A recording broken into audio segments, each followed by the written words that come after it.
Welcome back to the United stand. Look, I'm in a good mood. I'm in a very good mood. I've been outside in the sun. It's boiling right now in Manchester. It feels like we're in, I don't know, in LA or something like that. The weather's amazing, so I'm in a pretty good mood. And also, it is Derby Day, the best day in the city, probably the best day of the year, you know, Derby Day in this city, because obviously Manchester United, Man City, everyone knows it's a huge, huge rivalry. And we're on the red side, we're on the better side, we're on the best side, and we obviously want to get this win today. But look, I am not by myself. I am with the amazing Sam C reports. How are you doing, Sam? I'm good. I'm happy to be back. Haven't been on for a while, so it's good to be back. I'm excited. I'm buzzing. It's Derby Day. It's boiling hot. What could possibly go wrong? Famous last words. Famous last words, but he's right. What could go wrong? I mean, look, we're going to get into the game. There's a whole lot of stuff going on today. We've got some VTs, we've got some, we spotted some fans outside the stadium, so we're going to bring that in later on. We've got a call-in from someone very special. I'm not going to let you know who just yet, but I know you're going to like this call-in later on. 100% it's going to be funny. But yeah, there's a whole lot of stuff going on for today's build-up show, and we're going to give you the team news at roughly around 3:15, right? That's roughly around the time it's going to come out. We're going to have team news coming into the show, so make sure you're locked in. But look, to start off this show, I'm going to run a poll straight away. And this poll is, should Mason Mount start? Should Mason Mount start this game, this Manchester derby against Manchester City? Obviously, he did come back the last game against Nottingham Forest. We did lose a game, but it was a good thing to see a player come back from injury. Sam, I want to know your opinion straight away on that. Do you think Mason Mount should start today? I think it all depends if Mason Mount is fully fit. If Mason Mount is fully fit, I would probably start him in one of the 10 roles today. If he's not fully fit and he can only play 30 minutes, do not play him from the beginning, because he will just get injured again. We can't keep having the same cycle of Mason Mount coming back and Mason Mount going off injured, Mason Mount being out for months, Mason Mount coming back, Mason Mount going off injured. If he's fully fit, start him. If he's even 99% fit, he needs to be on the bench. Oh, really? 100%. So, we're going to... Sorry, go on. Fulham are beating Liverpool. Fulham beating Liverpool? Yeah, it's not like they're not going to lose the title. They're going to win the title regardless. Still good, though. Yeah, technically for us, we want to catch up to Fulham if that is even possible. But we'll let you know about the other games that are going on today. But look, based on that Mason Mount conversation, just to start off with, in those 2-10 roles, I'm talking about fully fit. Everyone's fully fit. Who are your 2-10s? Because that is where Mason Mount would play. Yeah. Who would you say should be the two starting 10 players? For today, I think... In general. I'm talking about like fully fit. No, fully fit. Fully fit, I would probably go like all the players fully fit or right now? Well, yeah, right. Okay, but right now is in general anyway. So, okay, right now, if everyone's fully fit... Because if it was in general, then I'd play Ahmad as one of my 10s, but I can't right now. Okay, cool. So, let's just say today's game, the players who are available... Assume Mount is fully fit. Assume Mount is fully fit. Okay. Everyone's fully fit. Who would you start in a 2-10 role? Assuming Mount is fully fit, I would probably go with Mount and Xerxes, and then Højlund up top. Mount and Xerxes, no Garnacho. No. No Ericsson, no Bruno. Well, Bruno will probably play next to Ugarte in midfield. Okay, and why is that? Why would you say Mount and Xerxes? I think Mount is built for this system. Mount knows the system inside and out. He's played it under Thomas Tuchel. He just fully understands this system, and he's perfect. And Ruben Amorim loves him. All we hear in press conferences when Amorim is asked about Mount is, I love Mount. I love Mount. It's like they're father and son. The connection is crazy. The Lampard and Mount. Literally. It's like everyone loves Mount, and I still think there's a proper footballer there if he can stay fit. 100%. No, I agree. I would say it as well. I'll probably put... Would I put? Yeah, fully fit. I guess, Mount and Xerxes does make sense. I guess if everyone's fit, including Ahmad, I think we'd all agree Ahmad would walk into that team. Oh, yeah. And whoever's next to him is really up for debate. It could be a Mount, it could be a Xerxes. I do like Xerxes in the 10. We're going to talk about him a bit later when we get into more of the team news. But yeah, I agree. I would say Mount would start if everyone's fully fit. But look. Another goal for Fulham. No way. 2-0? 3-1. 3-1? What? Wait, what minute is it? 3-1, 37 minutes. 37 minutes. Well, Fulham, listen, congratulations. Well done. But look, let's get back into this game.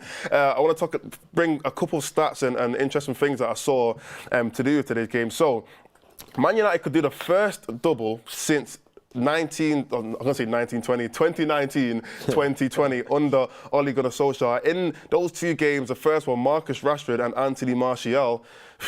it feels like a while since we've seen them both play together, scored in a 2-1 victory in an away game in December.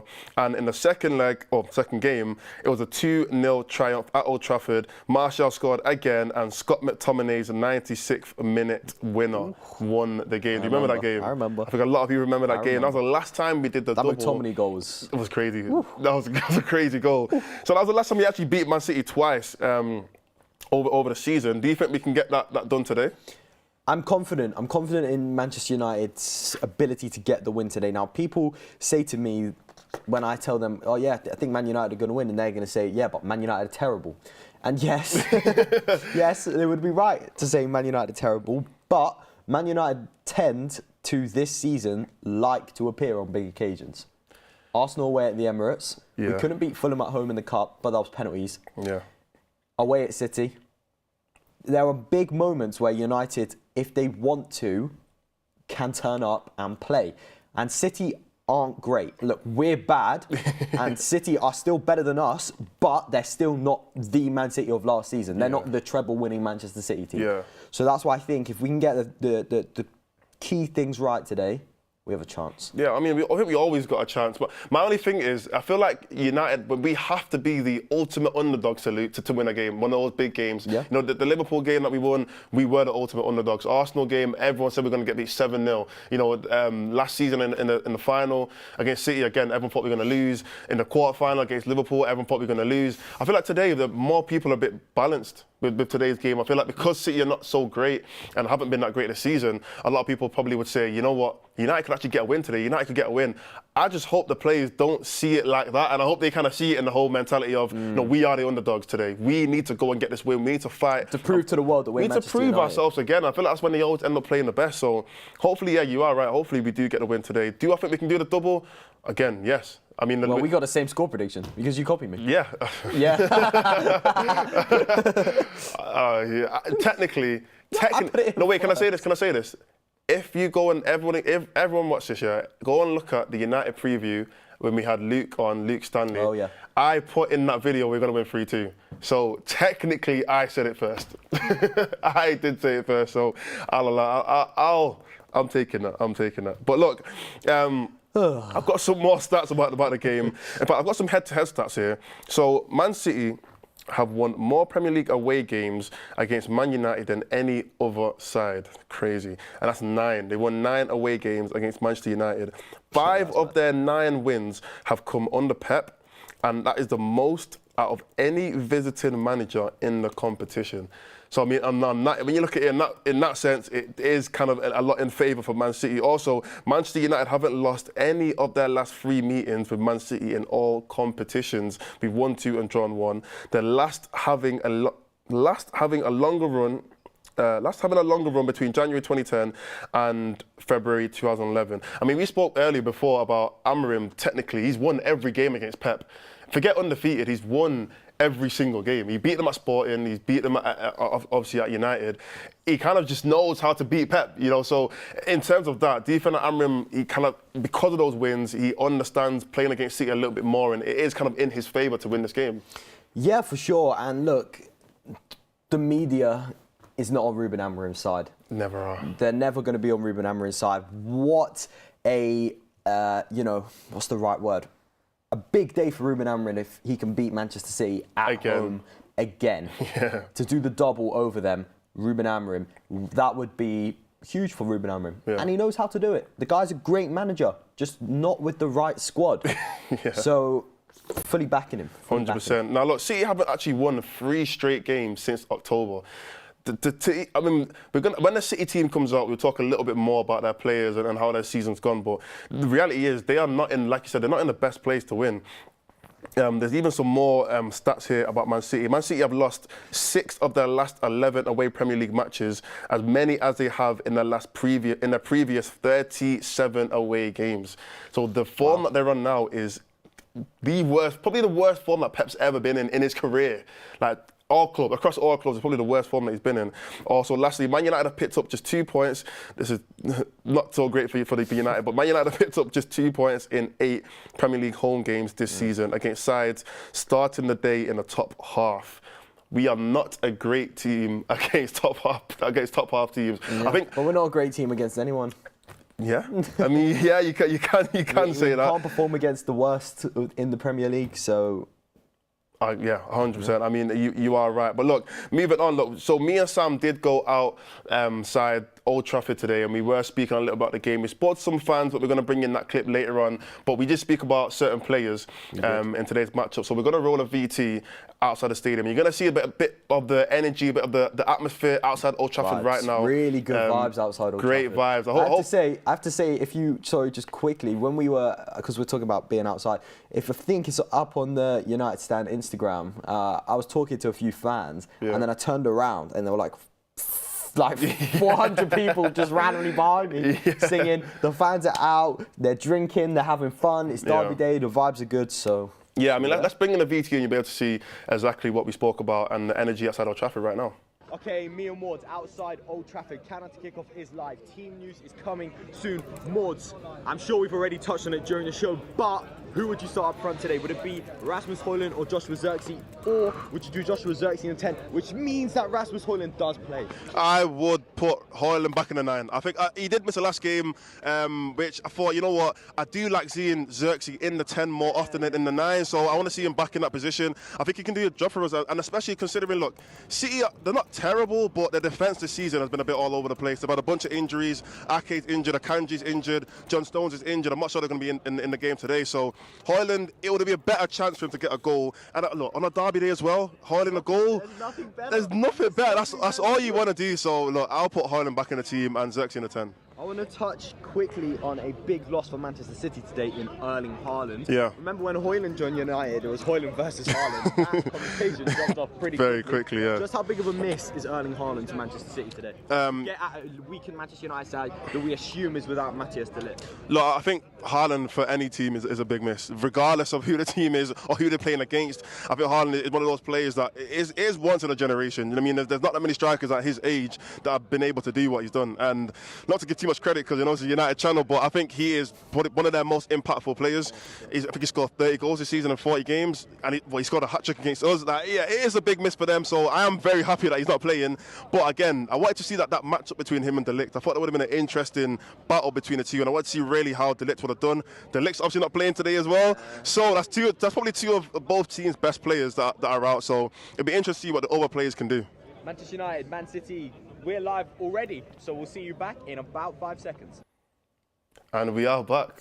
Wow, that's the quickest 5 seconds ever. I was in Sonic running up them stairs. But look, I mean, let's talk a bit about what we spoke about Haaland. I mean, I gave my opinion. What are your opinions on Haaland not being able to play for City? I think for the rest of the season, pretty much, or for quite a while anyway. Yeah, they're thinking he'll be back for potentially the Club World Cup. Yeah. That sort of around that period of time.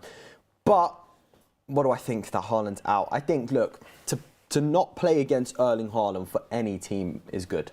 Right? If you had the choice to face Erling Haaland or not face Erling Haaland, you're choosing not to face Erling Haaland. Yeah. So it's a positive. But at the same time, Erling Haaland hasn't really been performing. He hasn't been great this season. It's not the Erling Haaland again of last season in that Manchester City side. Yes, he is performing, but he's not performing to the Erling Haaland expectation, that standard level. of Haaland. Yeah, the standard that people put him at. So, yeah, it's obviously a huge loss for Manchester City, but at the same time, that's a huge win for Manchester United. For United, I mean, I agree. Look, Haaland, I've said it in the VT, he's one of them players who, if you have the ability to play him, you are playing him every single minute of every single game that you possibly can, because he's one of those players that can bring out a goal or bring out some kind of brilliance in any situation. And he arguably, I put him top 2 strikers in the league. I know a lot of people, they hate it when I say this, but I always say that Isak, to me, is the best striker in the Premier League. I just think he has more to his game.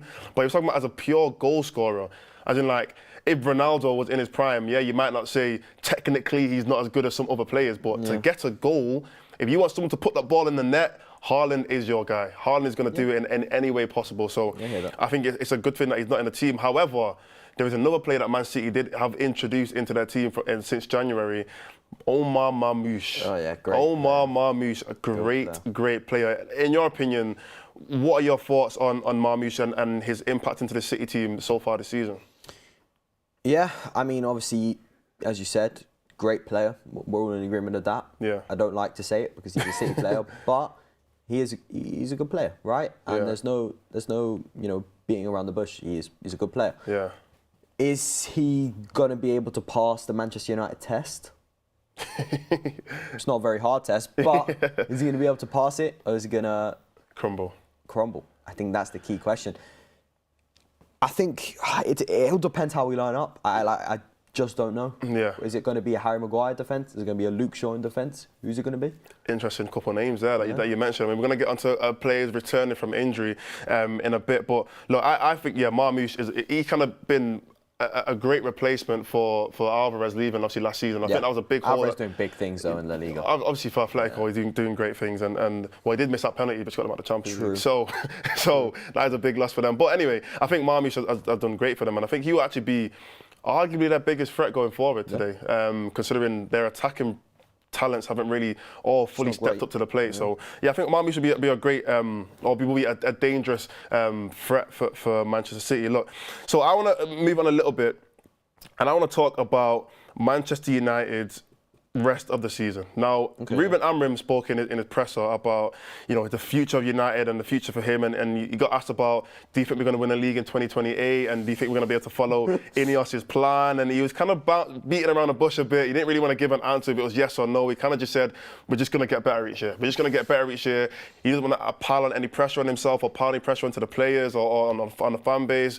He just wants to see improvements. He wants to see improvements. And he did mention again, it is going to be difficult right now. And he always says that, look, it's not going to be easy times. We're going to go through, what did he say, suffering. That was the word he used, suffering right now. But we don't know what the future's going to hold. Now, I want to know, in your opinion, do you feel like Amorim, this is going to be a kind of a weird question, but do you feel like Amorim has full confidence that he can actually take this team to where it needs to be? Or do you feel like now that he's been in the job for this long, there's a little bit of doubts in his mind where he's thinking, this is a lot bigger than I thought it was going to be, a lot more difficult than I thought it was going to be? Yeah, I think that he probably is thinking that, wow, I wasn't actually expecting this. That meme where it's like, our expectations for you were low.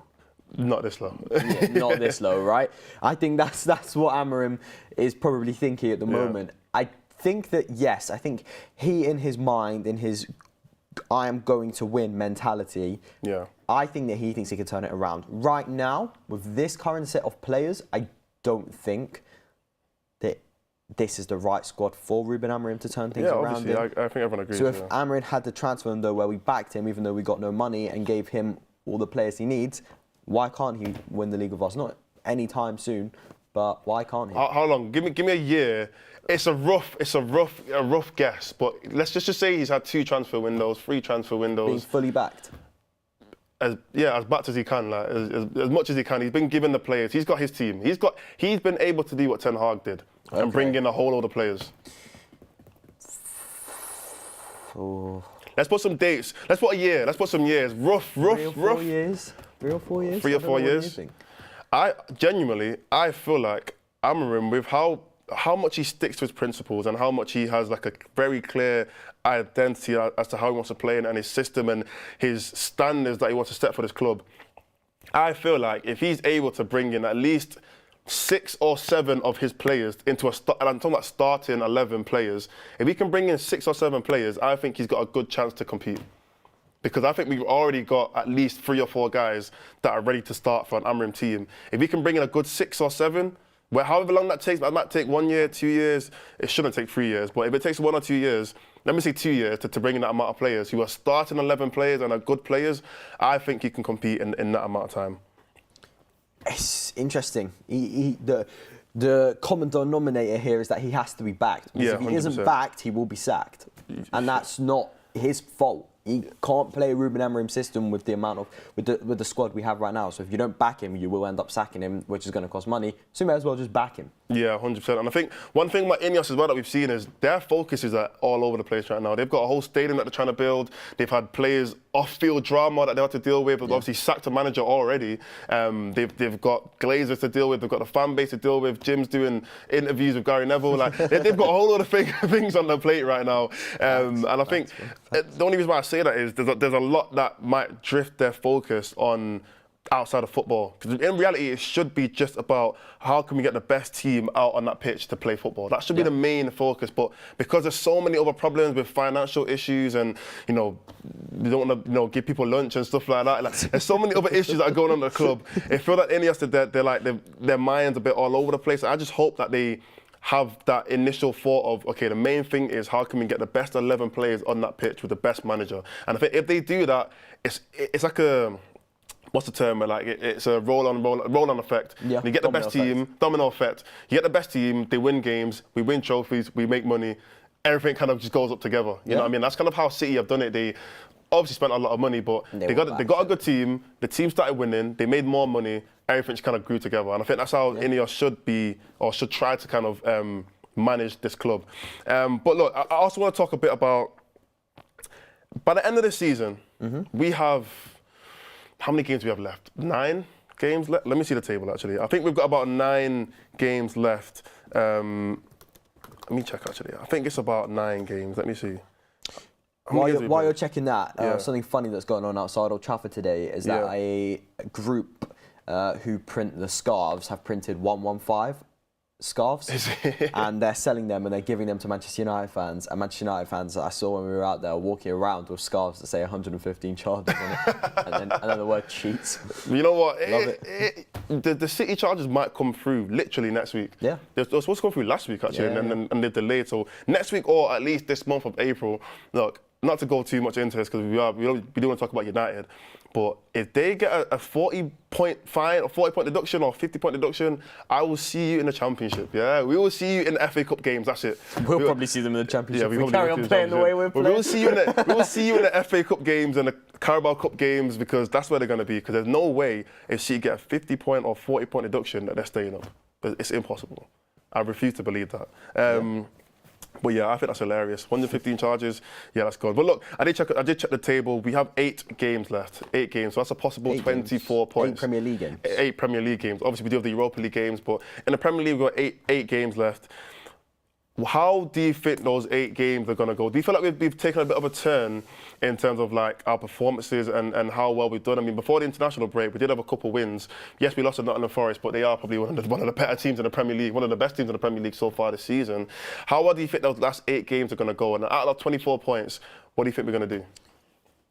Ooh, the problem is Manchester United is so unpredictable. Maybe, don't know, maybe like around the 15, 16 point mark, but that's a lot. That's quite a lot. Yeah. I think that, look, the thing is, I've said it on forums before, and I've said it to you when we're just chatting after a game. Yeah. There are negative results, but there are still positive glimpses in those results. Yeah. Like the Forest game, we weren't terrible, but we lost. We weren't terrible. Yeah. We weren't. There were still some glimpses of, yes, this is good football, this is good attacking football. Manchester United are actually playing the Ruben Amorim way. So if Manchester United can continue to play the Ruben Amorim way, we're not asking for 5-0s. We're not asking for 4s or 6-0s. It's not what we're asking for. 1-0, nice win. We can all go home happy instead of losing 1-0. And then we're thinking, what's going wrong? Instead of winning 1-0, and then we're like, yeah, all right, well, we're winning, so have that. Yeah. I mean, look, I saw before, United haven't placed as low as 13th since 1990. That's before the Premier League. Yeah, that was when Alex Ferguson was struggling. That was when Alex Ferguson was in his his darkest days, and he was still trying to figure out how to manage a club. And that was the last time we finished 13th. In fact, United have not placed lower than 13th with no trophy since 1973-1974. I have no idea who played for United. I couldn't name one. I could probably name more players from the 60s than 1974. That was definitely a very... In fact, let me know in the chat, which players played in that 1974 game, or that 1974 season? Lou Macari? Is he number 10? You don't know Lou Macari? He's got a chip shop outside Old Trafford. Oh, is it? Oh, I didn't know. I didn't know that. I actually didn't know that. I didn't know that. Lou Macari, Sammy... yeah, I don't know. I don't know. Yeah, let's move on. I'm sure they weren't the best teams. But yeah, the reason why I'm saying that is, these last 8 games could be the difference between us finishing 13th and us for sure. potentially being, in that conversation, being one of the worst United teams ever, or us potentially climbing a little bit. We're not going to get top 8 or anything like that, but we could get into the top half. We could get a 10th, maybe 11th. You know what? If we get the maximum amount of points we can and we win the Europa League, a catastrophic worst Manchester United season of all time gets slightly better. Yeah. It's like, It's not amazing, but it's slightly better. do you think this season, I mean, considering last season was very, very poor, I mean, it was difficult. Would you put this season, let's say we were to go and win the rest of our games and I don't know, we go and win the Europa League, would you put this season on par with last season? Because I feel like this season's been worse. Even if we go and win the Europa League, even if whatever, we go and finish 9th or 10th. We did the cup last season. That's what I mean. So even if we go and finish 9th or 10th, I still see this as being the worst season, regardless. Yeah, 100%. No, I completely agree with you. Europa League makes a horrific season slightly less horrific. That's it. Yeah, 100%. I mean, I agree. Look, we've got team news coming out in about 17 minutes. So before we get into that team news, let's actually debate and let's talk a little bit about certain players who could be in this team. I did want to do a combined 11, but I might wait till the actual team news is out so we know who's actually playing. But I want to talk a bit about who is injured and who isn't playing. I mean, Sam, you probably know a lot more than I would about this. Which players are out? Which players are back in training? Which players do you feel like could start today? So 2 key players I would talk about. Kobbie Mainoo, who we haven't seen in a Manchester United shirt for quite a few weeks, quite a few months. He is back in full team training. Ruben Amorim said that he could potentially be on the bench, but there was no sign of Kobbie Mainoo walking in with the Manchester United squad. There was also no sign of Matthias de Ligt walking in with the Manchester United squad. Now that is a big blow, I think, because de Ligt's probably been one of our most consistent players. It leaves the question of, if de Ligt can't play, is Maguire coming in or is Mazraoui moving? What's going to happen there? I think, obviously, you've got the players that aren't going to be back anytime soon. The Martinezes, Bayinde, Heaton, Ahmad. Yeah. These players aren't going to be back anytime soon. But Bayinde's back, isn't he? He might be. But the main for me is Matthias de Ligt. That's a big blow because he failed if he doesn't play, he's failed a late fitness test. Okay. So we'll see what happens. Doubts for Matthias de Ligt. I mean, I've always said, I've said it in the VT before, he's probably one of our better players. 100%. Definitely this season, I think he's been probably the heart of our defence. I mean, considering he's a new player, he's just come into the team, and he's kind of been moved in his career. He's been bounced around through different big clubs. He's never really found his feet to say, you know what, I am one of the best centre backs in my position. I think this at Manchester United, if we can actually take ourselves to a different level and we can actually progress and climb higher the table and be a better team, I feel like this could be the peak of de Ligt's career. I honestly feel like he could hit them points. Another player, there's a few players who did come back from injury. The last game, Mason Mount, Euro and Maguire. I mean, we ran a poll right at the start of the show. Should Mason Mount start? 64% said yes.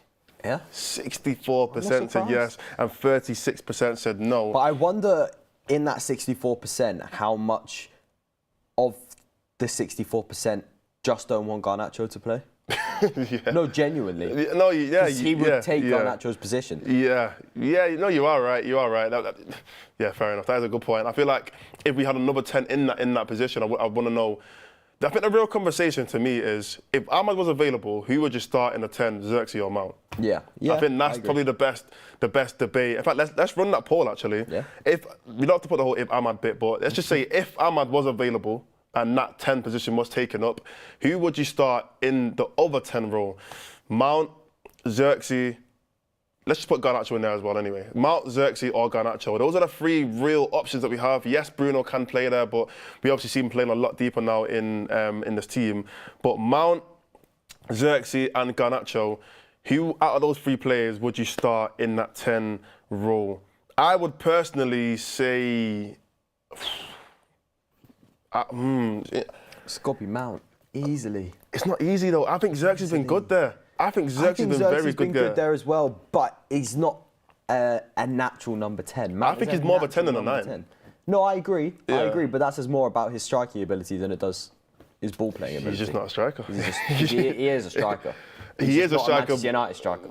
Yeah, okay, cool. But that's yeah, fair enough. I just look at his performances, the past few performances. Yes, the start of the season was a bit difficult for him, and he had the Newcastle game, which was very difficult. Yeah. But I feel like he's definitely turned a corner since then. And I agree. considering, like, look, a lot of players would have just gone into their own little shell, and it would have been very difficult to kind of come out of that, especially in terms of confidence and whatnot. But I feel like Xerxes has done very well to come back from that 100%, difficult 100%. period, and he's been genuinely one of our better players since that moment. So. Yeah. I'd actually say Xerxes. I'd say Xerxes. As of right now, I'd say Xerxes. Maybe if Mount can come back and prove himself again, but in my opinion, Mount hasn't actually proved himself at all in the United top. Yeah. He's never given me full confidence to say, you know what, Mason Mount is a top player in that 10 position in the United kit. Yes, in Yeah, Chelsea, I hear that, we I can hear say he that. won the Champions League, and that was in 2021, I hear 4 you, years ago. I hear you. Like, he knows how good players are going to be in the next 4 years. It's not the same thing. I would actually put Xerxes in there. Nah, I get that. Mount has proved it in general football terms, but he hasn't proved it in a Manchester United shirt yet. Yeah. So, I hear you. I hear you. Now, moving on from the 2-10 positions, I mean, the likelihood is Haaland is probably going to be starting up top. I mean, if it's not Haaland, it's Or Xerxes. Maguire. Remember last game? Or Maguire, or Martinez. You never know with both of them. But I want to talk about the defence. Now, Euro is back, like we said. Maguire is back. Obviously, Mazraoui is available anyway. And who was the last player that was there? De Ligt's gone, actually. Gone. De Ligt's gone. Luke Shaw. Yep. That was the last player. I mean, speak to me about the potential of maybe even a Luke Shaw playing today. Yeah. How unlikely is that? I think it's unlikely. I'd say very, very, very unlikely that Luke Shaw won't play today. Luke Shaw definitely won't play today. I think that you can't go from playing no football to starting in the Manchester derby. If it did, it would be a questionable decision. Yeah. And he would probably go off injured again, which just can't happen. We can't keep having the players that are injured come back and then go again. Yeah. So I think that Luke Shaw, get him on the bench. If we need to bring him on in the last 15 minutes just to see the game out because we're 74-0 up, then do that by all means. But I wouldn't start him today. My back three for today, let's assume that we can't play De Ligt. Probably it would have to be Maguire, Yoro and Mazraoui, and then Dorgu and Dalot. Yeah. I mean, I don't see what else it could be. I don't think that's a bad. It's not bad. That's not bad. It's not bad. I don't see what else it could be. That's not a bad defence. I mean, I think we all like Mazraoui in the team anyway. I think he's done very well, considering he's playing kind of a different position to what he normally plays.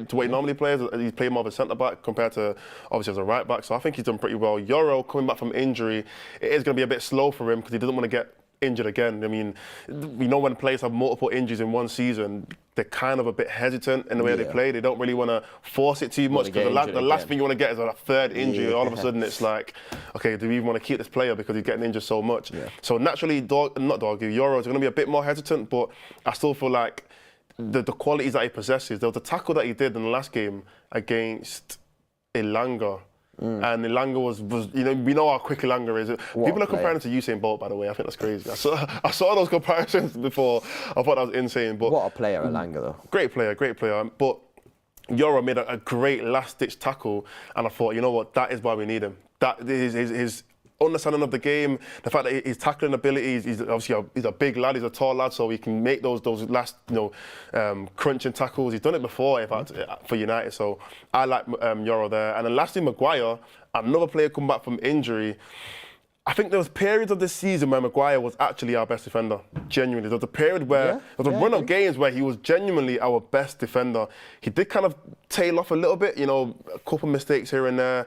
The old Maguire kind of came back a bit, but I feel like Maguire at his best. I mean, I've seen Maguire in derbies be amazing. I've seen Maguire in big games. Turn up when you need him. Turn up when he needs to be here. So I think that's a pretty good defence in general. I mean, looking at those two wing backs though, how do you feel about Dorgu and Dalot in those two positions?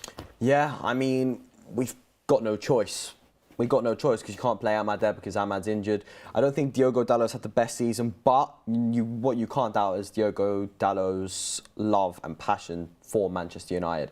Yeah. And in a day like this, when it's derby day, you're under pressure, you're under the lights, you're the underdog, the sun is booming, the world is watching. You have to turn up. You've got no choice but to turn up. Yeah. And if you don't, you're cooked. I actually want to ask though on Dorgu because shall be honest, I've heard a lot of people switch a little bit. I've heard some people switch. Ricky isn't a fan of Dorgu at all, not at all, but he's not the best fan of Dorgu. There's a few other people that I spoke to who actually had the same opinion. I thought it was just one or two people. You know, when Ricky says something, you kind of have to take it with a pinch of salt and just, it might just be him. It might just be him. But I've heard a few other people say the same thing and about... It's because he hasn't really got going yet. Yeah. I don't think that we can really write a player off, just like we couldn't write Joshua Zirkzee off in his first few games. 100%. You know, it's still early on in Dorgu's Manchester United career. Relax. That's what I'd say. I'd say relax. Give him time. Give him time. I agree. He needs to adapt to the Premier League. 100%. I think he just needs to adapt to even not just the Premier League. It's a whole other country. People forget that these players are moving here from it's a different life. from a different lifestyle, different language. You know, it's a whole other team, new pressure. And considering that he is coming in to be a starting player, he's not just coming in to be like a rotational player where some games he's not playing, some games he is playing. No, he's coming in to kind of start and be a main player for us. And in terms of performances, I do think there's been a big difference between him and Dalot. I think just his player profile, you know, him being able to get up and down the pitch just as well compared to Dalot, who naturally is more defensive. I think that's been a big factor. And also just his crossing ability, the fact that he wants to cross, he wants to put the ball in the box a lot more than probably our other wing backs have tried to do. I think that's a big difference in our team. Sure. The red cards haven't helped. You know, they've obviously slowed his progression down a bit, and probably his confidence probably dropped a little bit after that. But I feel like Dorgu was a great signing anyway, and I think he's going to continue to grow and develop in this team. So I'm a big fan of Dorgu. I'm a big fan of him. But look, moving on from that, I want to talk a bit about the midfielders. Now, we'll talk a bit about Bruno later on in the show anyway, because that's a big conversation. But who would you put in that midfield too? We do obviously have Ugarte, Bruno, Eriksen, Casemiro, Collier. You know, there's a few options in there. Yeah. Now, considering City's team as well, considering how we need to play against Man City, who would you put in that team? Would you put two players who are a bit more composed on the ball, a bit better on the ball, players like Eriksen who are better on the ball, or even potentially a player like Collier who can get around the pitch very quickly, Ugarte can get around the pitch a lot. Who would be your midfield too? I would go probably for Ugarte and Bruno, just because I really like that partnership. I really like that partnership, and I think that we can. You know what's tend to happen now in recent Premier League games? Balls have started going over the top of defenders. Yeah. I've noticed this. I noticed it in the Chelsea Spurs game. Right in like the first 30 seconds, Chalobah played that through ball over to Nicholas Jackson, and Nicholas Jackson nearly scored and they were 1-0 up, but no one was expecting that to happen. It's happening a lot more than you think. Keep an eye on that today. Keep an eye on that. Balls over the top is happening a lot more than you think. Bruno and Ugarte both have the capability to play that ball over the top. Just a quick bit of team news from Manchester City side. They are saying that Gvardiol has been dropped. Dropped? Potentially, and Nico O'Reilly is in his place. Let's see in 5 minutes, but rumours are going round that Gvardiol has been dropped. That's big. I think he's been... Actually, no. But we had a debate earlier on. You want to go watch a United City preview? It's on the channel. I think it came out yesterday. But we had a debate about that left-back position. And I made a point that, look, I think Gvardiol's a great player. I think on the ball, he's able to link up with the midfield and link up with the attack. He scores great goals. We saw him score that goal in the Champions League. Was it against Real Madrid last season or this season? But he scored an amazing goal from outside the box. I think he's an amazing player this season. But I feel like defensively, he's a little bit of a liability. And I've seen him get ripped a few times this season by different players, different teams. And not to say he's terrible, like he can't play that position, but I do feel like that this could be a reason, but I do feel like he has there's a chance that he could get ripped. There's a chance that he could get ripped in that defense, in that that left back position. Yeah, some more people now saying Gvardiol's been Gvardiol dropped. And to be fair though, who's replacing him? Nico O'Reilly. Nico O'Reilly. I think he's been decent the past couple of games as well. He did get the two assists against somebody, I can't remember the team, but City played recently. Yeah. So I think he's actually been all right as well. I mean, in your opinion, what do you think about that? Do you feel like it's going to be a big factor in the way our City defend or City attack? How do you think it's going to play out? No, I mean, I was just looking at Twitter when somebody else has just said that Gvardiol doesn't start, and somebody else replied and said, is he injured? And the other guy replied to him saying, no, he's just shit. So it's like he's not. The Manchester City fans don't rate him, so we should not rate him either. Not rated by your own fans. We're definitely not going to rate you. We are rivals. I think that's pretty rich coming from City fans, because how many left backs have you had that have been amazing, like over the course of your 15 years. What, Zinchenko? Yeah, Was it Clichy played? No, Clichy. Yeah, I don't know. They ever had that many amazing. Cancelo, yes, fair enough. He was a good player for them, but Pep quickly dropped him. And it looks like Kevin De Bruyne, who recently announced he'll be leaving Manchester City at the end of the season, is playing alongside Bernardo Silva and Kovacic. But official team news in 3 minutes' time, but it looks like no Gvardiol, Kevin De Bruyne, Bernardo and Kovacic midfield. Wow. I mean, we are people saying Kolarov. Fair enough. I think Kolarov was all right. I don't think he was like a world beater. Like, he wasn't one of the best left backs in the league or anything like that in his prime. I think City kind of got away with just not having a good left back because the rest of the team's so good. They've kind of got away with it. I mean, a lot of times when you do like combined XIs with a City team, they just kind of give away the left back position because they don't really have anyone to argue with. They just leave it. Yes, right back you have like Kyle Walker or whatnot, but left back they've never really had any player that's kind of stood out like above everybody else. But I mean, I want to talk about. I'm just going to wait till the team news comes out. 2 minutes. Just to see. It's coming out in 2 minutes. But going back into that centre mid conversation, who are the two players that you said again? Ugarte and Bruno. And I think Ugarte, obviously he did miss a few games, but through injury and whatnot.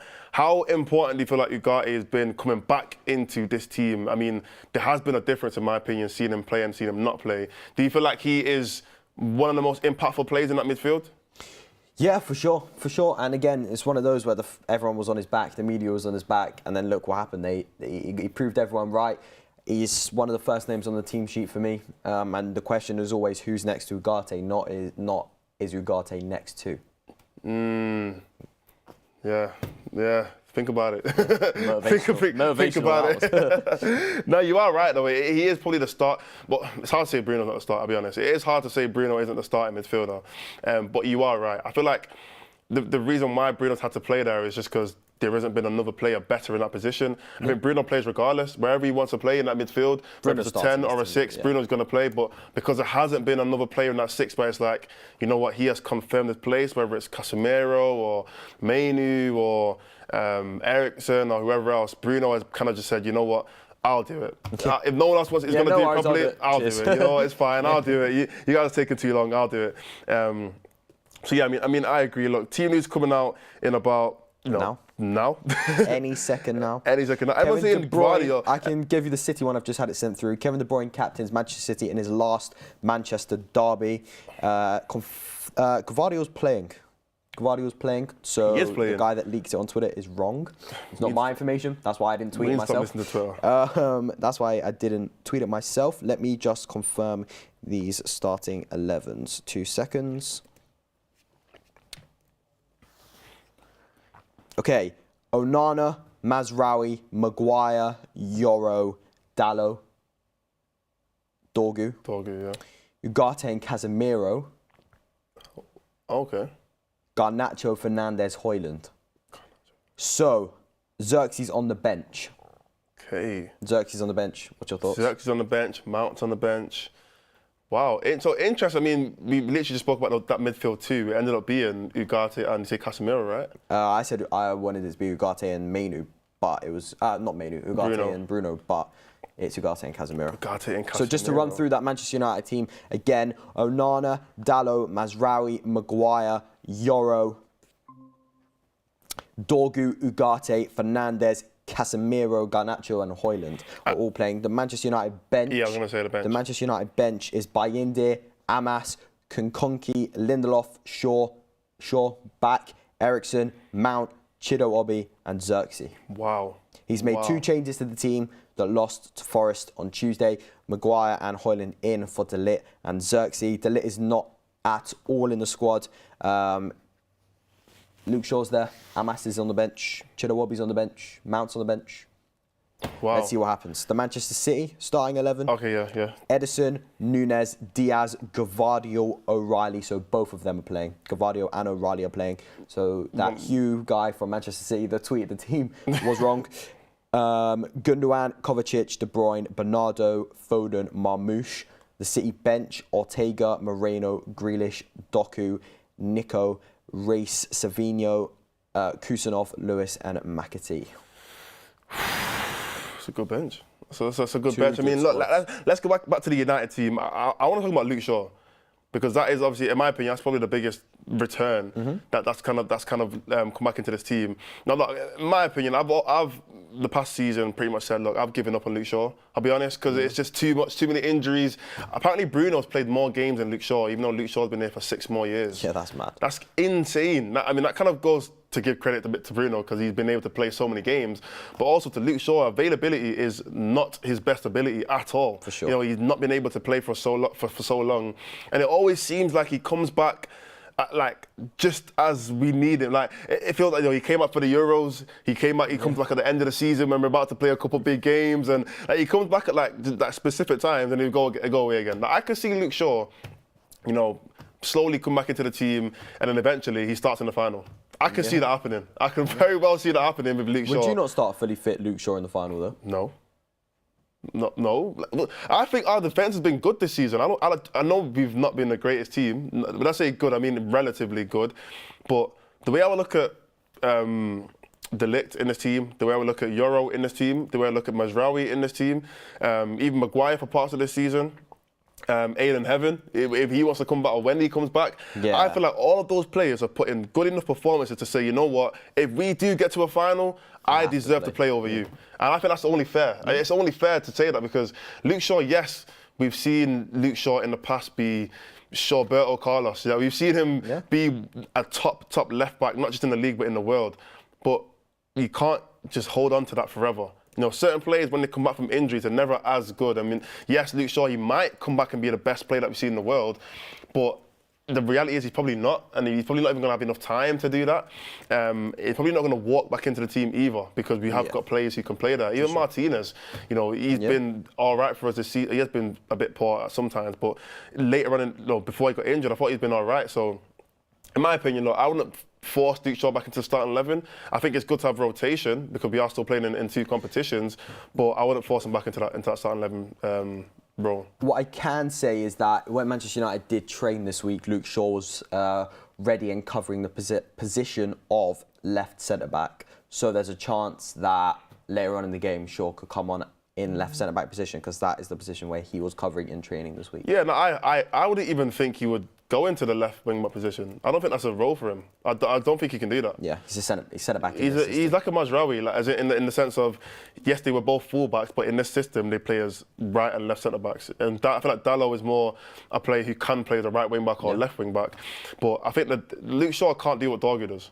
No, I agree. Not to say that he's a better player, Dorgu's a better player or anything, but Dorgu being able to get up and down the pitch as quickly as he can, like his pace in general is just way better than Luke Shaw's. Fitness-wise, he seems to have that tank in him to be able to defend and attack equally as strongly as he can. I don't think Luke Shaw can do that, in my opinion. Maybe he can prove us all wrong, you know, but I just don't think he's equipped to play as a wing-back. So I would agree anyway, and say that he should play left centre-back in that role. I just can't help but looking at this team news, just quickly to go back to it. It's De Bruyne, it's the start of the KDB farewell tour. Yeah. Right, in the Premier League. And his last Manchester derby, I can't help but think in his head, he's going to be so locked in. So this is his last Manchester derby, confirmed. So it's like, he's got to be so locked in. I'm a bit, we have to look after KDB today. Yeah, he's going to be locked in anyway. Because I feel like, in general, this is his last games for Man City. I think you're going to want to cherish every single game you get to play. Yeah. I mean, it's the last time he's going to play at... It might not be the last time he plays at Old Trafford, but in reality, every single stadium he plays at right now in England, it might be the last time he plays there. So naturally, you're going to want to do or play the best that you can. Will that make a big difference? I don't think he's had a great season anyway this season. Yeah. Because of injuries and whatnot, you can use that as an excuse. Do I think he's going to be... I don't know. I think it is going to be a difficult game regardless, just because... Midfield-wise, who were they playing? What? De Bruyne? Who was the other 2 players in the midfield? Was it Kovacic? Kovacic and Gundogan. And Gundogan. I mean, to be fair, their midfield hasn't been... It's a good midfield. Yeah, no, it's a good midfield, but I don't think their midfield's been good this season. Gundogan's been a bit poor. I think he's not been able to cover what Rodri's been missing. I mean, the space that Rodri kind of occupies, Gundogan's not really been able to do that. And Kovacic... I feel like the way how he's been played this season, again, he had injuries, so it's been a bit difficult for him. But I just don't think their midfield has been able to cope without Rodri this season. So I think that would actually be an interesting battle, to be fair, to see how they kind of cope with it. Yeah, I agree. And looking at their front three, Bernardo, Foden and Marmoush, it doesn't, look, it's famous last words, I don't want to jinx anything, but it doesn't terrify me. Bernardo, Foden and okay, yeah. So it'll be Foden on the left, De Bruyne at cam, Bernardo and then Marmoush. It doesn't terrify me. It's not pleasant to play against, but it doesn't terrify me. I'd be more scared of a Doku. Really? Yeah. Would you? Okay, let me ask you this: what two wingers for Man City would you be more afraid of? I guess Foden and Bernardo Silva, or Savinho and Doku. Because there's two different types of wingers. Savinho and Doku. Would scare you more? I really don't like Phil Foden, the way he plays football. Really? Really don't like it. Is that in general or just this season? Just in general. I just don't like the way, and especially in an England shirt, he stinks up the gaff. He stinks up the gaff. And I don't really see the vision. But, I have a few of those opinions. And I don't get into it. We don't need to talk about the other one. Your opinions, shall I just say this, yeah? Sam's opinions on certain players are all wrong. I'm not saying they're all wrong, but they're all very, very, very debatable. Saka, you don't rate. Do you really think Foden? Trent, you don't rate. Foden, you don't rate. No, I'm not saying that. But you say you don't like him as a player, though. I don't like him as a player. That's fair enough. That's your opinion. Fair enough. I think definitely right in the English shirt. He's been horror, stinks up the gaff all the time. But look, we've got a call in. Very, very special guest. He's going to be calling in right now. Can we get him? Can we get him on the TV so we can see him? Mm-hmm. It's on, but sorry, we just can't see him. But we have Kev. Let's do it. Bring him in. We have Kev on calling in. Kev, can you hear me? Are you in? I can hear you loud and clear. Can you hear me? I can hear you. I can't see you right now, but I'm going to be able to see you in a sec. But Kev, how are you doing? How are you feeling about today's game? Obviously, I'm just getting my head around the team, having a look at it. I think the concern for me would be the midfield area, Casemiro and Ugarte. I think that's where the game could be won and lost for us. So, huge game, and I think the manager's made some big calls with that team, really. I think there's definitely one eye on the Europa League, but I mean, this is a game that we want to be winning today, regardless of where we are in the league, form, whatever. It's Derby Day, innit? And it's bragging rights and everything. You know yourself, living in Manchester, I don't want to be going to work tomorrow embarrassed. But the one thing I will say is, it's the first time in many, many years that I go into a Manchester derby actually not being fearful. Yes, Kev. For so many years, I know I am the voice of positivity, but City are not the team that they used to be. And listen, that could be famous last words. Later on, I'll probably get clipped up and I'll look like a right knobhead. But I don't fear them like I used to. They beat us 4s, 5s, 6s. We've been totally humiliated in the past. And obviously, Haaland being out is a big one as well for us. But I mean, that statistic still goes round in my head. The fact that we've not won back-to-back Premier League games, this season it's absolutely dreadful. So would you a win, man? Would you a win? Come on. No, 100%. I mean, hopefully we can get those back-to-back wins. I mean, your opinion on, you see the starting 11. Have you seen the teams? What are your opinions on the teams? Obviously, so Shaw back into the squad, not starting, but he's back into the squad. It's the first time he has been in the Manchester United squad since December 1st, 2024. That's mad. That's a long time ago. Wow. Yeah, wow. That is a long time. Very, very long time. I mean, obviously Mount back in the team, he's back for the Forest game anyway, a couple other players back from injuries. What players stand out to you right now in that team, in the starting 11 and also in the squad? Well, obviously we did the fan forum the other night after the Nottingham Forest game, and I think Garnacho has been a kind of a hot topic because he seems, for some reason, the manager keeps selecting him. I wouldn't say he's actually performing well. I'm not just singling him out, but if you're talking about opportunities and a huge game, it's a huge game for Garnacho because, for one, I want him to silence me. If he can go out today and put in a performance, if he wants to cup his ears to Kev and say, have a bit of that, that's what I want to hear. The same goes for Højlund as well, doesn't it? Because again, no run of form, sort of goals are really hard to come by. So you look at somebody like that.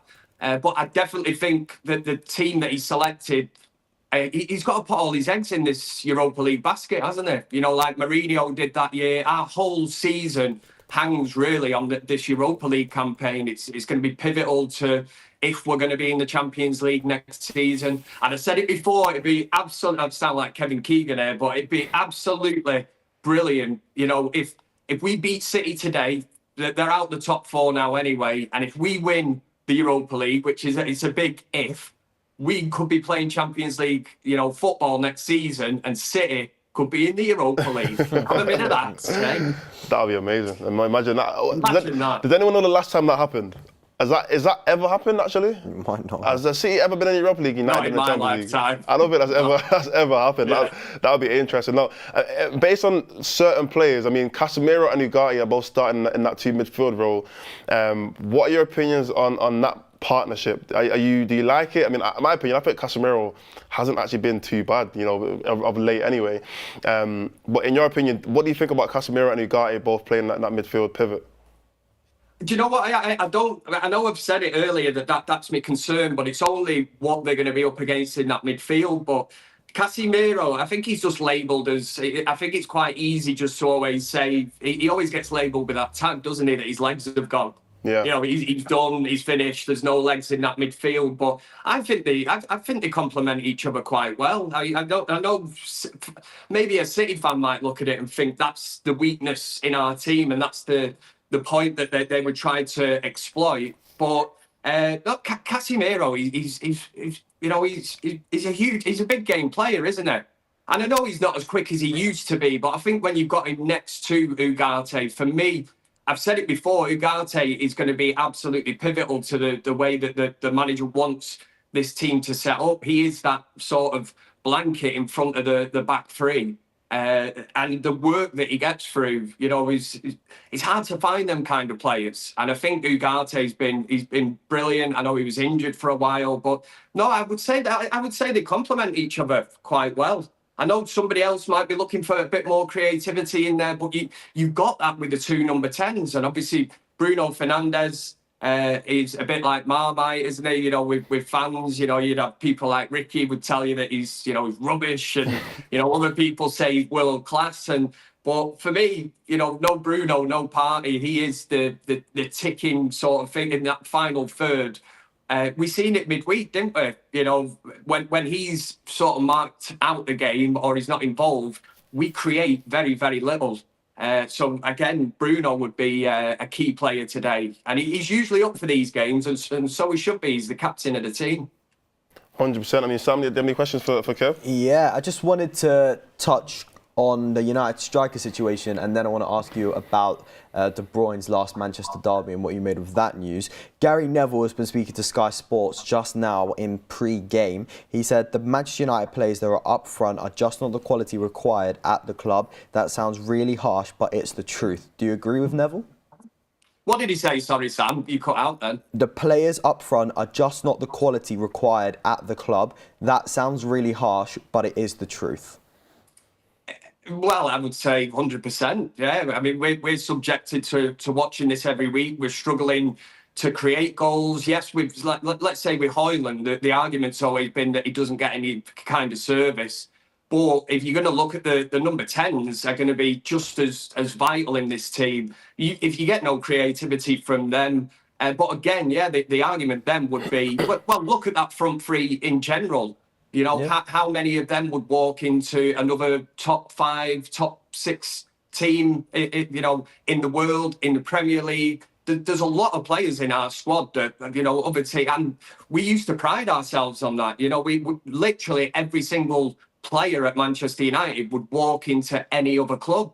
I don't think you'd have that now. You know, you've got us as fans looking at teams or players at other teams saying they would walk into our team. I've seen it this year, this season, where you're looking at bench players for the likes of, say, Spurs, whoever it's going to be, and you're looking and thinking they've got players on their bench that would walk into our, you know, our starting 11. Yeah, City have got Grealish and Doku on the bench. There you go. It's crazy, isn't it? When you talk about strength and depth, But like I say, there's so many players that they've got like strong benches, and you kind of look at it, it's crazy. Yeah, I agree. And all the talk on the other side of Manchester, the blue side, is that Kevin De Bruyne's last Manchester derby is today. What do you think? Do you think that's going to give him another pushing edge, or do you think that, do you not see the hype in De Bruyne? I don't know where you stand on it. Kev? I think he might have. Sorry, it's just cutting out slightly then. What's your thoughts on Kevin De Bruyne? It's his last Manchester derby ever today. Do you see the hype with it? Do you not see the hype with it? Well, I suppose from a Manchester City perspective, it made me laugh yesterday actually, because I know Erling Haaland said he was what is he the best Kevin in the world, and somebody tagged me in and said I was. So I was like, I'll have that. Kev Ashford over Kev De Bruyne.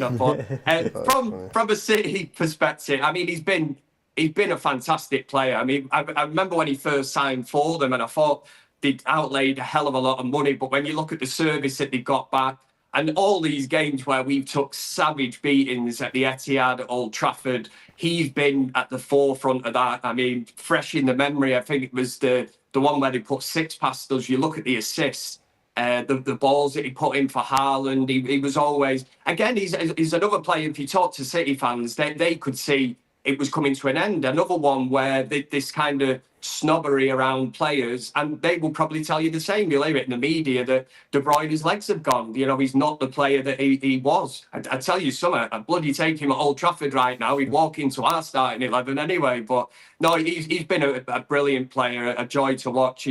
Well, I say a joy to watch. He's been an absolute pain in the arse to watch as a United fan because he's that good. But yeah, quality player. And with Manchester City at the minute, I've said it before, it works in cycles, and I think a player like that will be very, very hard to replace.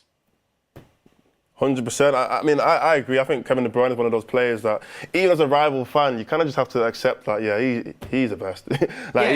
You can't even deny it. You don't hate him. There's nothing nasty about him. And sometimes you have to take off your red-tinted specs and look and, applaud it. David Silva was the same at City. You couldn't not like him and the way he played the game. Yeah. At the same time, you can see why so many, he's not a Bruno Fernandes type of character. You don't see De Bruyne rolling around on the floor, infuriating fans. He just goes about it and plays the game how it should be. But he's been a top servant.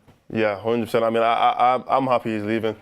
I'm done with it now. It's been 10 long years. It's done. Yeah. Finally, it's over. Hopefully, him and Salah both leave this season, and we can get rid of them once and for all.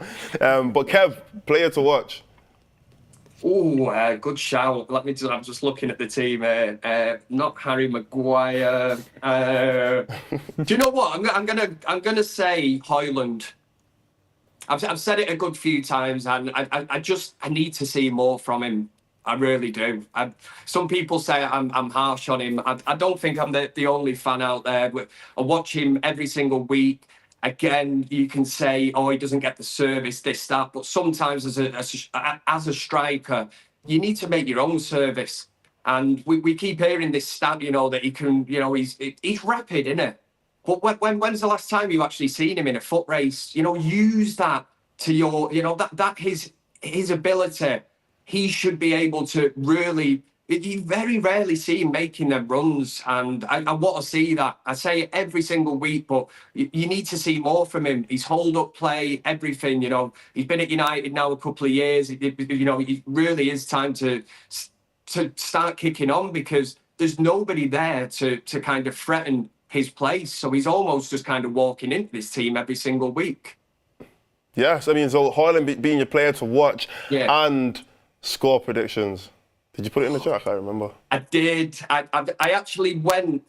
I woke up this morning and I was trying to use my head, and I thought I'm going to think outside the box and be a bit different. I've gone for 1-1, but Matchday vibes have got the better of me, and I think we'll actually. I'm going. Do you know what? I'm not going to change that score prediction, but for the beauty of being on here now and getting really giddy and carried away, United. I don't think we'll keep a clean sheet. United to win 2-1. Yeah, me and Mordzs think 3-2. Well, I say me and Mordzs. I said it before him, and then he copied me. But we think we think 3-2. Well, apparently United City have drawn one time in the last 15 games. That's mad. So Yeah. it's unlikely to be a draw. It's unlikely. It'd probably be 0-0, won't it? It would be like, just a dead rubber, boring game. But I can't see it myself. I think that, we both struggled this season. City, have really, really dropped off compared to their sort of standards over the last few years. We've been absolutely horrendous. Like I said, the fact we've not won back-to-back games in the Premier League tells its own story. But it's Derby Day, Mordzs, isn't it? Yeah. You remember that FA Cup final last season? I remember. Day. I remember. You know what I mean? Good days. We've got to get up for it. It is a derby. Form goes out the window. All these cliches, whatever you want to say, it's whoever wants it the most on the day. And if the De Bruyne thing is their side sort of thing, we've just got to go for it. And the fact we're at home, it'll be a great atmosphere. We just, I just hope that we're on the fan forum later on and we're saying them words, Manchester is red. Great. You might have to put them on the screen. Just put Manchester is red and not all. Yeah, we'll have to all get it three done. of the screens. I mean, quickly before you go, Amorim has beat Pep pretty much every time he's played him, regardless of the team he's got. He's got a very good. Well, he's only played him a few times, but he's got a good record against him. Do you feel like that's going to be played into Pep's mind? Do you feel like that might play into Amorim's mind? He kind of knows him a bit more, a bit better. He knows how to beat him. What do you think about that? I'd say that theory or that is kind of flawed in the fact that you need to look at the players that he's got trying to play in this system. I know, obviously, with Sporting, he did a job on Guardiola, but he had a team that was ticking. That was his own team. The system worked. He's trying to integrate this system in a team where I believe a lot of these players are not good enough to be playing, and they're not actually capable of carrying out the instructions that he's asking. So in that sense, I don't think you can look at it and say he's beaten before in the past, because he has, but he beat him with a very good team that he moulded and sculpted into the way that he wanted to play. At this moment in time, yourself, we're watching every week, and even against Forest, there was signs that it's creeping in. Every week, I'm like, oh, they're starting to get it. They're starting to understand it. But quite quickly, the next week, it's kind of one extreme to the next. We can be like, oh, yeah, it's starting to click this. But then the next week, we can be like, oh God's sake, man, this is awful. So it really is. There's no consistency. Like I say, we've not won back-to-back Premier League games.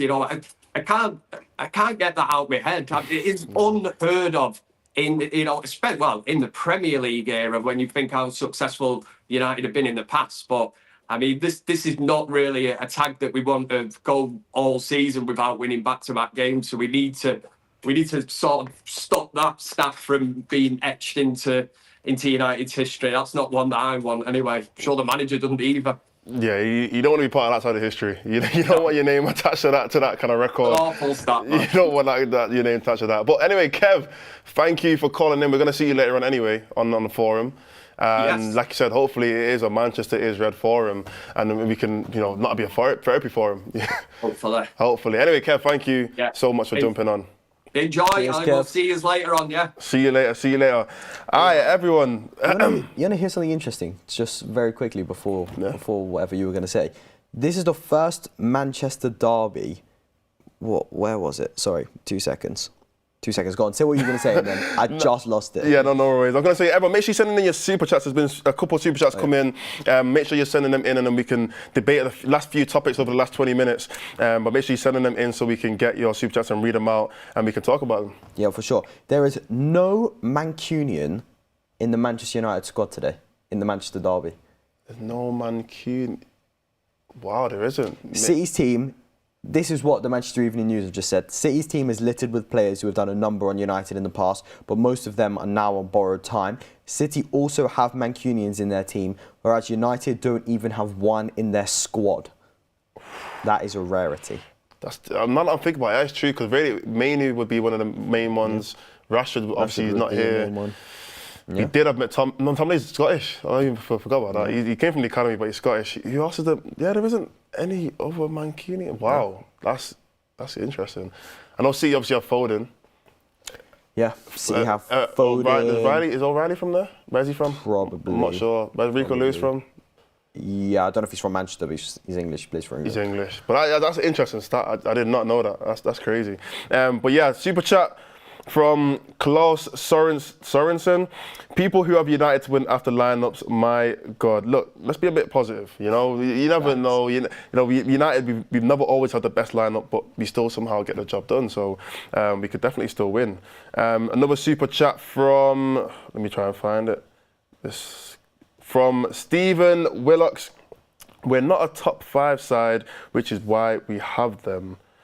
We're not a top 5, which is why we have them. In relation to what? I can't remember exactly what we were talking about, but we're not a top 5, which is why we have them. But anyway, another super chat from Mark Holder. Afternoon, guys. Afternoon, Mark. Maybe you might see him at the game. Good afternoon. Afternoon, Mark. Maybe you might see him at the game. But yes, everyone's saying what's a Mancunian? Someone from Manchester. That's kind of. What's a Mancunian? I thought that was kind of obvious. But yeah. Somebody said, could we touch on the protest that's going on after the game? There's a sit-in protest that's happening. That's going to follow after the full-time whistle. The United fans have planned it based around the rise in ticket prices. You're paying £66 to watch Manchester United. If you're 4 years old, if you're 20 years old, if you're 106 years old, you're paying £66 to watch Manchester United. So the City fans did it, but they didn't do a sit-in, they did a stay away. So the City fans did that on Wednesday, ahead of their key meeting on ticket prices for next season. United fans will sit in at full time to protest the ticket rises and change the concession prices that have already been announced. It's an issue that's affecting both clubs, regardless of what's happening on the pitch. So sit-in protest to follow at full time. Wow, I mean, it is needed. I think even though we have done a lot of protests, I think it's always a positive. First of all, to bring the fan base together, because I think that's one thing that I feel like it helps anyway. When you see all the fan base come together, like the protest that was a few weeks ago now, set up by the 1950. Who was it set up? 1958. Yeah. It was 1958 you set it up, yeah. I think it's always a positive, so hopefully everyone can get involved in that, and hopefully eventually something can change. You know, things can change. I feel like there's been a lot of clubs recently that have had problems with their ownership. Like you said, mentioned, City are having a current problem with their owners and the way their tickets are being sold, and they're having to buy it like resale almost, and the ticket prices are going up. You know, there's a few other clubs that are also having difficulties with money. Well, the fan base having difficulties anyway with their owners. So I feel like certain things need to change in the Premier League, because at the end of the day, the way I look at it is, we all watch football for the actual sport of football. We shouldn't have to be focusing on the money side of it, because at the end of the day, that shouldn't be our problem. You know, that shouldn't be, as a fan base, we shouldn't be the ones having to focus about money and stuff like that. But the reality is, these owners have come into these clubs. They've all bought these clubs and made money a problem for fans. They've made it into a difficult situation where a local fan should be able to go to a football game at any point. That's your local team. Manchester United, we're in Old Trafford right now. City are based in like Ancoats or Beswick or like just outside of town. Everyone in these areas, or most of the people, are working class people. And it's the same for most clubs across England. They should be able to go to their local club and be able to afford a game, not just for themselves, but for their families. The reality is, these big owners, billionaire owners are coming. They're just taking that away from a lot of people, which I think is horrible. I think it should change anyway. So hopefully, Couldn't agree more. I just think we should try and do what we can to make a difference. Super chat from Lee Cape Town. What a garbage lineup that we put out. Listen, again, what is going? Like, maybe these guys are not from Manchester, innit? Because I feel like everyone who's here is positive. I feel like everyone who's in the city is a bit more positive, because I don't understand that the bit of negativity there. Come on, let's be behind. Let's get behind our team, man. Few more super chats in there. Like I said, make sure you send in your super chats so we can get these conversations in. Super chat from Salah Mohammed. Garnacho started as a joke. Appalling versus Forest. Is he even starting? Yeah. Oh, he is starting, yeah. Xerxes, he's not starting, yeah. Look, Garnacho did have a difficult game against Forest. I mean, what are your opinions on that? You wasn't on the fan forum, I was on the forum, so obviously I spoke about it. And yes, everyone can agree that Garnacho had a very poor game against Nottingham Forest. What are your opinions on that? The problem is, for me and Garnacho, is that he just shoots. Every time he gets the ball, he shoots. He's never looking for the option to cross it in. He's just continuously shooting. You just try. You're a number 10. You're not the striker. If you can try and put the ball into the box and create a chance, instead of just shooting from loads of yards out, hundreds of tens of yards out, it's just That's my frustration. It's like you don't have to shoot every time. Yeah, I think I agree. I think that Nottingham Forest game, he had the most shots out of every player, like from both teams, and half of them were outside the box. And I think that's what's really frustrating, because it's like, that becomes an IQ thing. You should just know, but at certain moments, that you should be shooting outside the box when you shouldn't. The amount of chances that we're going to have in the game, if most of them are from outside the box, that means that most of the chances are likely to not go in. Yeah. Most of our opportunities should be from good goal-scoring opportunities, not just wild shots from here and there. And I think that's one thing that Garnacho struggles with, is understanding when and where to shoot, and also when and where to pass. You know, get that final pass right. I mean, Amorim spoke about it in his press conference about the things that Garnacho needs to improve on. So, I mean, he's starting today, so I always hope that he has a good game anyway. I think if he has a good game and he's firing, and we've seen him score in derby days, we saw him. Yeah. In fact, I remember the first FA Cup final we played City 2 years ago, Ten Hag's first season, and he came as a sub in around the 70th minute around that time, and he was genuinely our best player from that point on. Yeah. He was so electric, so exciting, he was so direct, he was making things happen, he was running at the defence. He was genuinely one of, if not our best player from that moment on in that game. And I'm just hoping that he can kind of, again, I said he scored in the Champions League, I wish Champions League final, in the FA Cup final. From just being super aware, he kind of clutched onto that mistake that City were making, and he ended up having like a tap in. So I just hope that he can kind of get back to some kind of form. And yes, he's not scored a lot in the past few months, but yeah, I just hope Garnacho does better today. Another super chat in from Carlo Montana. I have $50 down on United. Let's have it, Derby Day. I hope you make some money. I hope you make some money. I don't know what the odds are, but yeah, hopefully we can get some. We'll hopefully we can get some money in there. Another super chat from Rob, always United. Would you say Marmoush is more dangerous than Haaland? This is interesting, because we actually had this debate. We had this debate on the City preview. I said no. Because even though he's a better footballer, like technically, like he might have a better first touch and he can link up play better, and he can probably pass it better, and he probably has a better IQ and stuff like that. I just think Haaland as a striker is the biggest threat in the Premier League. And at the end of the day, scoring a goal is, if you're the best at scoring goals, you're the most dangerous guy on the pitch. That's how I look at it, because that's what we don't. That's kind of from the opposition's point of view, that's what the last thing we want. The last thing we want is for their team to score a goal against us. We don't really care if you have 100 passes and you link up play great and you can move it around the pitch very well. The last thing I want is for you to score a goal. And I think Haaland, because he's the best guy at scoring a goal, he is the most dangerous guy on that pitch. And if you can stop him, and if you can take him out of the game completely, you take out 30, 40, 50% of City's threat, in my opinion. Yeah. What are your opinions on that? No, I think I completely... Do you know, that was such a good answer that I don't actually know what to say. I literally completely agree with everything. Yeah, I think Marmoush is a great player. There's no doubting Marmoush's talent, but we're talking about Erling Haaland. Yeah, 100%. Another super chat from Darren Mullany. Is mainly on the bench? Nope. Mainly not on the bench. Super chat from Simply Red. Garbage line. Wow, what's a lot of negative super chats, Super chat from Simply Red. Garbage lineup. What we hoping to achieve with Ghana? Look, I think we can do anything if we believe. It's Derby Day. It's positive vibes. Let's be positive, Let's get the positive vibes going in the chat. Manchester United, Manchester City. The sun is beaming. We are happy. Come on, positive vibes only. Trying to dampen the mood, like go outside, man. Go and look at the sun. Go and look at the sun and play with grass or something. I don't know. Super chat for Mark Holder, Mordzs, top man, mate. Appreciate you, Mark, man. Appreciate that. It's in it twice, actually. Yeah, it's in it twice. Cheers. Another super chat. These super chats coming in now. Keep sending these super chats. We're gonna read them all out. Super chat from Lee, Cape Town. It's not about where you're supporting in the world. It's the fact that so many of us fans have become used to this mediocrity. That's so sad.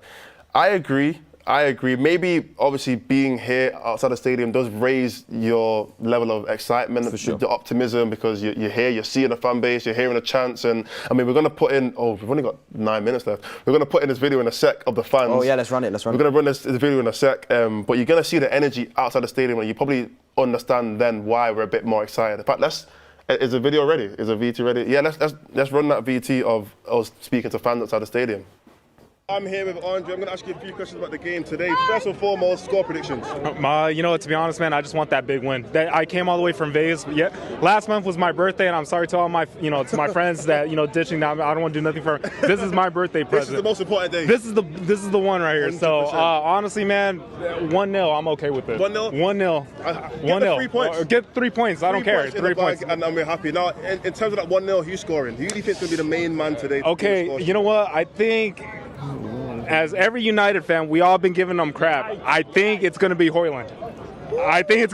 He's going to win our hearts tonight. It's a big one. It's going to be a big one. It's going to be a big one. Højlund, he's going to... Yeah, it's gonna be Højlund.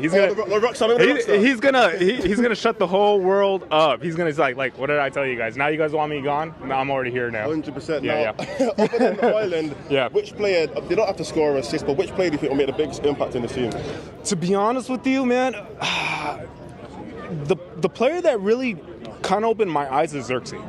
In the beginning of the season, he was sloppy. He was this and that. But when time progressed, was like, okay, this guy's, he has balls. He's doing it. You are the Reds.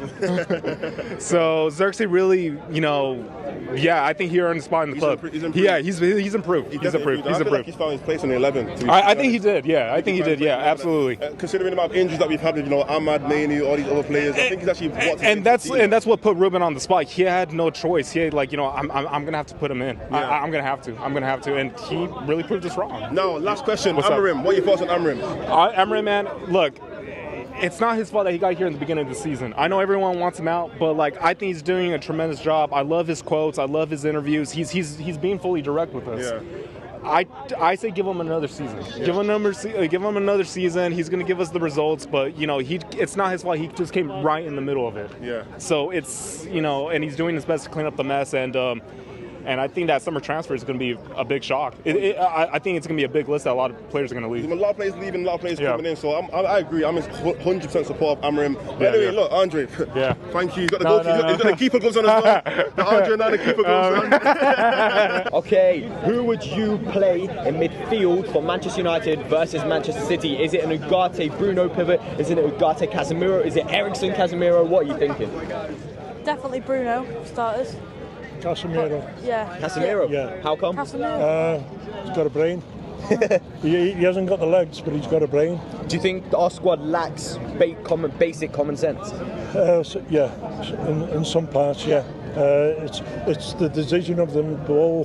Gramacho, he doesn't think, and if you get someone to think, and like Eriksen's pretty quick thinking, that's what we need. I think this is Ricky's long lost brother here. What's your thoughts, on Garnacho? I like him as a player, definitely. I think he's improved in the last couple months. He was going through quite a rough patch, but I think he's back now and he's a great player. Spanish. Big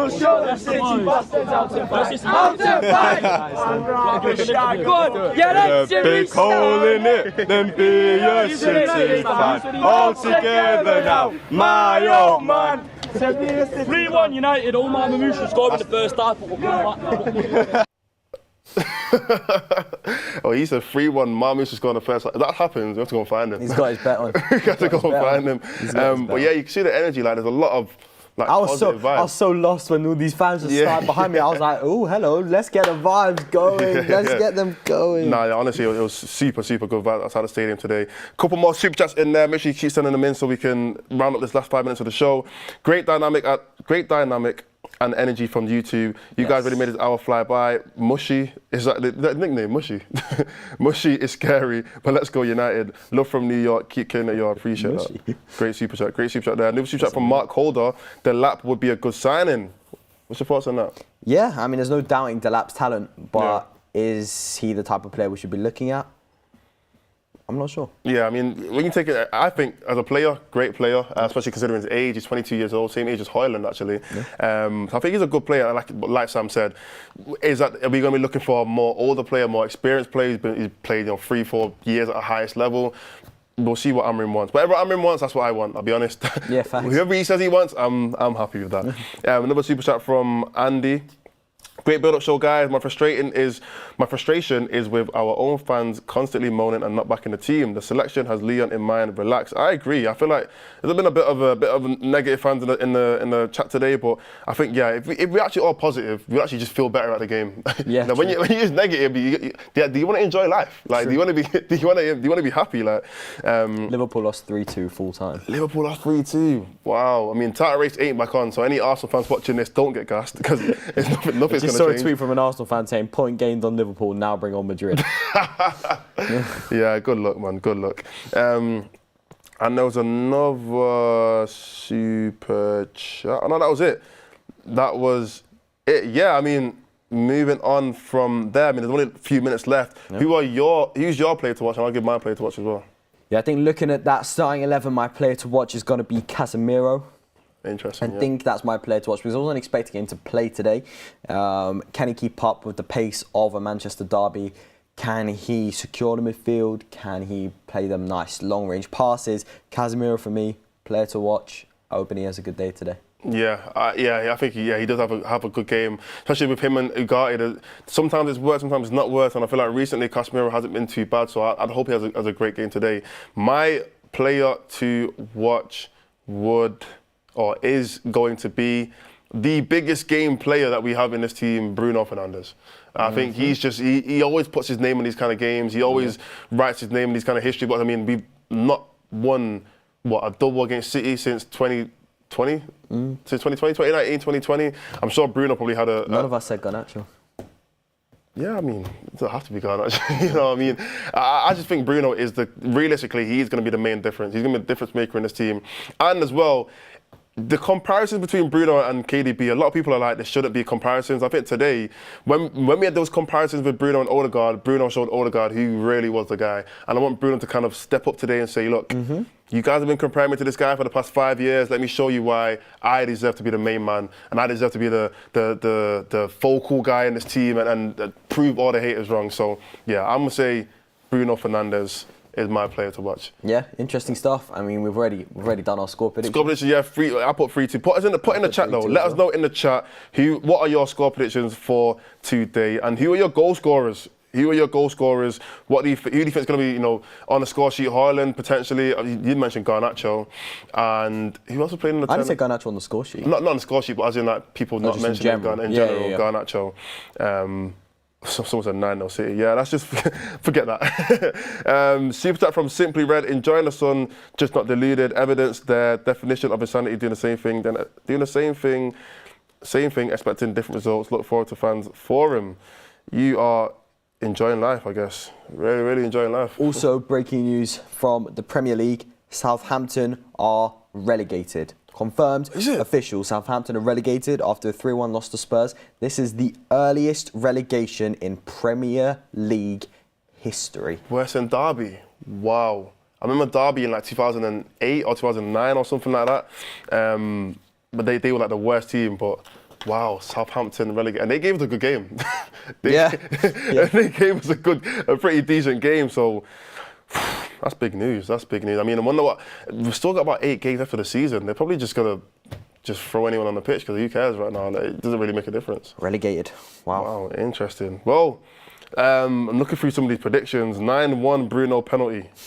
Well, 9 penalties, is that what you're saying? Or 9 goals for City and 1 Bruno penalty. Oh yeah. True, to be fair. But yeah, let us know, lastly, all of your predictions for this game. Mark is going to be going live very, very soon. Is he live now? Not yet. Any second. Not like any second now. He's going to go live.